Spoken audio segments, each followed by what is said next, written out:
as you can see, lostark just concluded their Korean live stream, and oh dear, there's a lot to talk about. So I made sure to grab everything that we know from this live stream and to summarize it into a very short video, so you don't have to worry about this 1 hour plus rant that this director was giving us, and I just have everything super short written down as well. First off, the Korea dev says he's sorry about all the problems he has caused by his bad communication, and he's sorry for that. After that, he talked about the Aster weapons and the inflation, but we personally don't really care about that too much because of course it's in their region. But TLDR, Aster weapons probably get some Aster energies refunded, and as well, because of the raids gotten harder, people had to swipe an RMT more. That's why inflation got increased. Of course, as well, they added some graphs into that as well, but you know, we don't really care about this too much. After that, he went on to talk about relic books that they never intended them to be this rare or this expensive, but they want people to just, you know, slowly get some extra power. But people, of course, wanted all the power right away, increasing the prices as well. But they don't really have an option to change it currently, because no matter what they do, they would give a lot more books or keep the books the way they are, people are going to complain anyway, so they're just going to leave it as it is. But after that, guys, he's talking about the bound gem system. Oh dear, oh dear, oh dear. So people were not happy with the system, and you know, there was a method actually to still share gems, as shown in the previous KR dev stream, but they didn't want that. So super simple change. What they did is they are removing a tech power bonus from the bound gem system. So you will no longer gain extra tech power if you bind a gem compared to not binding a gem anymore. So that's totally gone. The only reason for you to bound gems right now, if you want to switch builds, and as well to counter people swapping them all the time, there now is a 15-day cooldown. So technically, nothing changes. We're keeping the old gem system, which kind of sucks because they're not giving roster right gems. They said this again, they're not giving it. So the only thing you can now do is bind the gems, and then you can freely swap them to any, you know, skill you want, anything else you want, which I think is pretty cool as well. But besides that, there's not really that much point. So it's only if you want to play both specs, for example, Slayer, I can play Predator and Punisher. That's going to be possible now with the gem changes, but besides that, there's not really much of a point to bind gems anymore. Real quick thing as well for tripods, they do want to remove them, but currently it's such a big undertaking that what they're just going to do for this moment is they're just going to make a little store with amulets for level 5 tripods being 1 silver. So this just means that everyone can get level 5 tripods no matter what character there is, and it's just gonna cost 1 silver. You just have to level 5 it, and it's easy as that. Up next is gonna be raid difficulty. They talked about that people really wanted the DPS meter. Of course, stay tuned for this because there's more stuff later on in the video about DPS meter as well. But people were really underperforming, and they just wanted to know who it was to kick them out, replace them, whatever it is. Same one said that, you know, people don't really want DPS meter to improve themselves. They only want to know who are the sandbags and kick them out of their raids. So the Chase's burden, what is the Korea dev doing right now? Super simple. Everyone is getting 1 resurrection in the raid. In normal mode and in hard mode, you can die once, and that is it. It's not a raid-wide res, it's a personal res. So you personally can die once. It doesn't matter if everyone already died once, you still have your res in normal and hard. This way it will be less stressful and more fun to play, which is pretty cool. They said they will still make KAZEROS hard though. Gate 1 will be easier, but gates 2 and 3 will be hard. I do not know if we actually get a revive in KAZEROS now as well. That was not mentioned. So, of course, if anyone has any info about that, let me know in the comment section down below. But we could see one, but I wouldn't be surprised if we don't have a res in KAZEROS as well. This is the big one, guys. This is the big one. After KAZEROS is done/gone, the direction of the game is gonna shift to being lighter and more stressful. But some of these systems that they mentioned, I don't know if they're actually only gonna be coming after KAZEROS, because some of these are really useful to have before KAZEROS. So we could see this before, during, or after. So let's just take this with a grain of salt. So first off, a lot of current gold cost of systems is going to be alleviated. This is probably after KAZEROS, right? Gold cost nerfs, it is what it is. And it will as well focus on more horizontal content, and we'll go away from their hyper focus on raids alone. So we'll see some more fun things in between, or like small raids like the strike raid, which is pretty cool. But here are the 2 really big ones. I think these are the 2 biggest things in this live stream, guys. They're coming now. First of all, a self DPS meter will be added to the game. Not a group one, a self one. This is for self-improvement, self-knowing numbers, and everything like that. They are scared, though, about how people are going to use this DPS meter, probably asking for logs, etc, etc, etc. But, you know, they're like...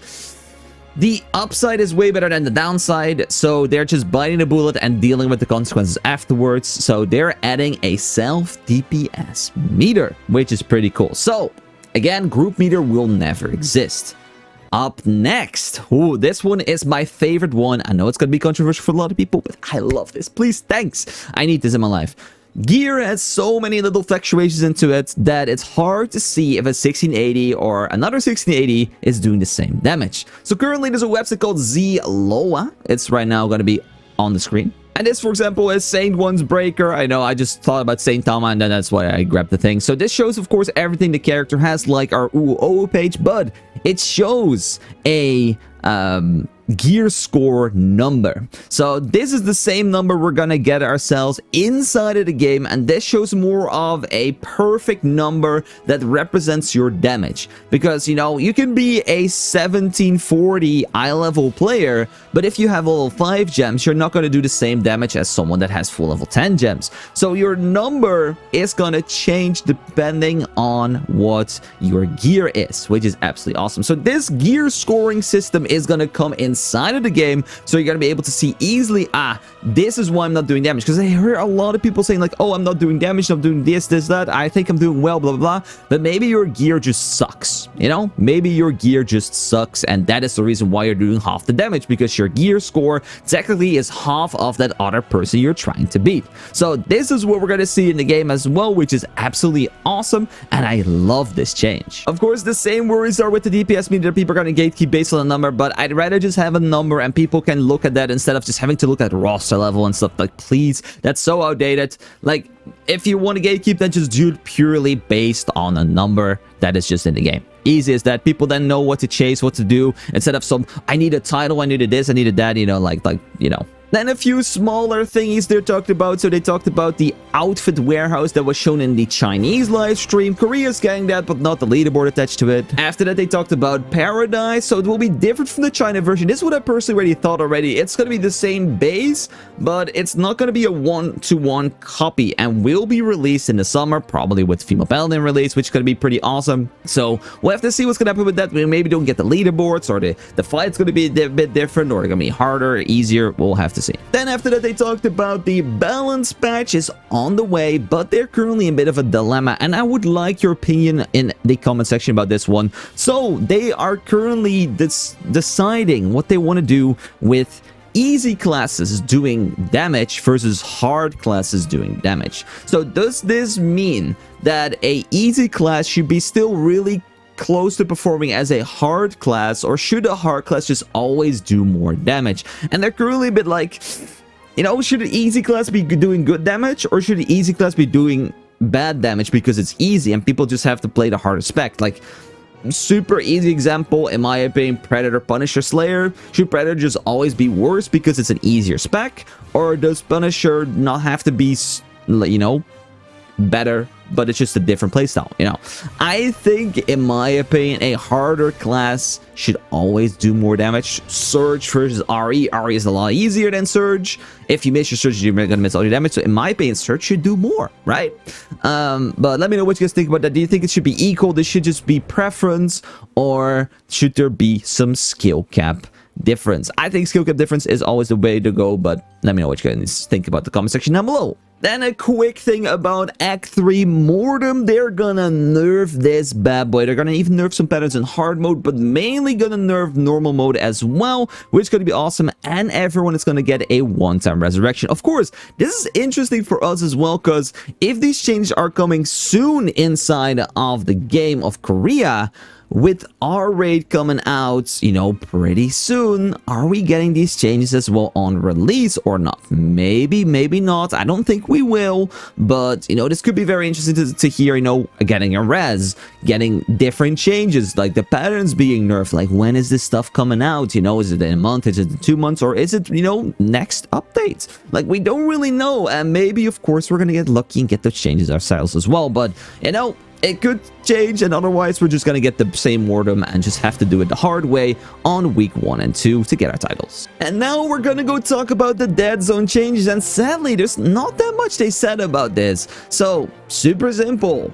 They are doubling the honing success chance. Okay, easy. So if something normally is a 6% chance, it now is a 12% chance. Wow.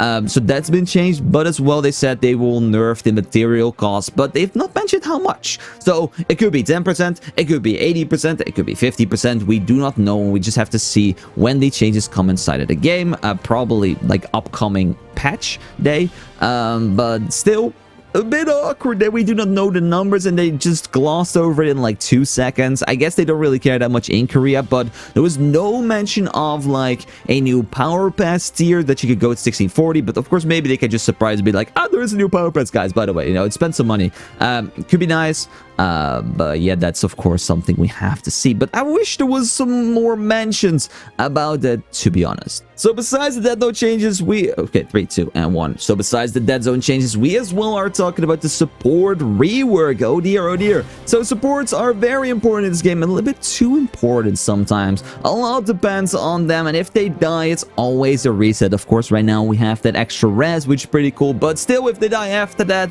then it is just a reset time. That's just what it is. And a lot of players feel like the growth of their support is not satisfying because it's literally the same gameplay loop from 1400 to 1700. In my opinion, there was a little bit of an extra flair added in like the 4th node, but was it that exciting? The side nodes are really boring, guys. It's like, ooh, add a brand when you pressure Z, or gain more mana. Yay, wow, exciting gameplay, guys. So what they're gonna do, guys, they're gonna focus more on the fun factor on support and rework their enlightenment trees, which is pretty cool.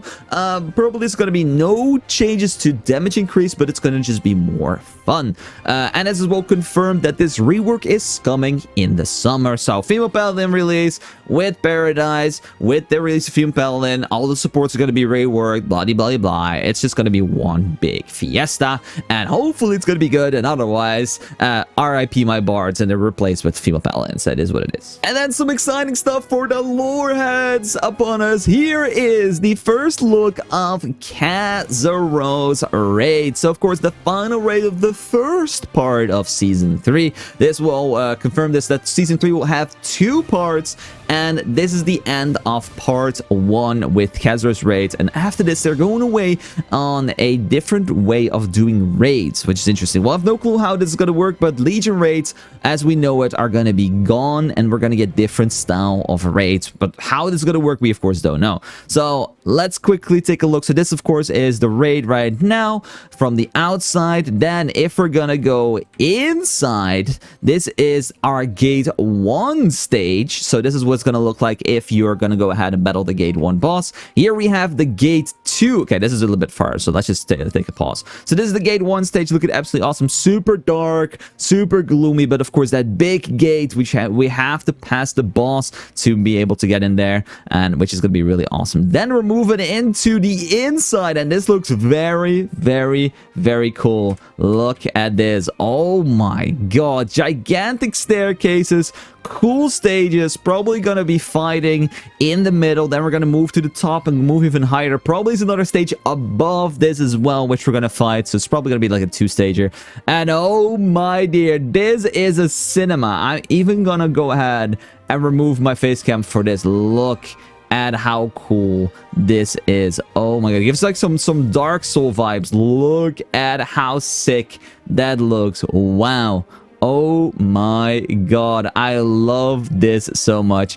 I can't wait to see this in the game. We're gonna have some really cool, this of course is some concept art. This is not in-game, but it still looks really cool, guys. I love it, I love it, I love it. So then of course, you know, this is cool, but what is KAZEROS gonna look like? You know, this is very important. Like, you know, this is KAZEROS right here. So this is the first ever time we are seeing KAZEROS inside of its art. We've seen the eye before, we've seen some shadows, but this is KAZEROS. So he's probably gonna look very crazy inside of the game. And Yeah, he looks like an Elden Ring boss, I'll be honest. So this thing is definitely going to be very, very tough. But yeah, they've been cooking the devs with that kind of stuff. Like the art is looking nice. It's looking good. So, you know, it's going to be hype. And that kind of concludes the live stream. There's a few other things they said quickly as well. They said that the female paladin will have a new, different voice. So it will not have the Slayer rah voice. So we'll probably have a dummy mommy ada ada voice, which, you know, people are going to like. So we're gonna see that as well inside the game. And like I just mentioned before as well, KAZEROS is gonna be the last raid in the Legion raid style. Season 3 will have 2 parts. KAZEROS raid is the halfway point of the season, and after KAZEROS we're gonna go into an adventure theme, aka Lai Lai V2. So it's gonna be our beach episode arc after KAZEROS is dead. So we're gonna just go ahead and go chill, relax, get some stuff going, and get a lot more fun things to do. So that technically concludes the Korean live stream, and hopefully that was a easy summary for you guys, their faces. I tried to make it as fast as possible. There's still a lot of stuff said, but you know, I think I condensed down a 1 hour 20-minute video quite nicely for you guys to face it. So let me know what changes you're most excited for. For me, is the Zloa Gearscore. That's definitely my favorite one. After that's the support rework. After that, everything else. I think it was pretty cool, though. I don't think there was anything bad besides the gem stuff. I think the bound gem stuff, like, it could have been handled a lot better. But I think they're just like, okay, we're just gonna scrap it. Who cares? So gem prices to the moon again, because everyone's gonna have to buy their gems back. Yay. Alright, so guys, I think that's gonna wrap it up for me. If you guys did enjoy, I would highly appreciate a like down below. Guys, subscribe if you need any other tips, tricks, or help. Come join me on twitch.tv/ImDefild. Thanks so much for watching, and I'll see you guys again in 2 days for another video. Take care.